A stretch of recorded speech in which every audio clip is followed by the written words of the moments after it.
Hello દોસ્તો, કેમ છો? લા બધા મજામાં ને? હઈ જામો ને લ્યા. તો આપણે આજે જીવુને લઈને જવાનું છે ખેતર દેખાડવા. એ કોઈ દી આવી જ નથી, પહેલી વખત આવી છે ખેતર જોવા અને દેખાડવી કે ખેતર કેવું હોય, કપા કેવો હોય. અને આ પૂરો છે જીવનો ખાસ ભાઈબંધ છે, એ પણ આવ્યો છે કપા જોવા. પણ મને નહીં લાગતું કે કપા જોવે, એ તો કપા ભાંગી નાખવા આવ્યો લાગે છે. મને લાગે મારી વાતનું ખોટું મારીને ભાગી ગયો છે. તો ભલે જાતો, બીજું શું તારે.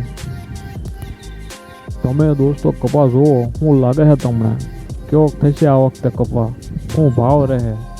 આ ભૂરાને હક નથી થતું લાગતું, એખાદું ઢેફું નાખવું પડશે. તો દોસ્તો હવે અમે પણ નીકળવી ઘર બાજુ. લાગે છે જીવને હવે મજા નથી આવતી. તો મળીએ નવા વિડીયોમાં.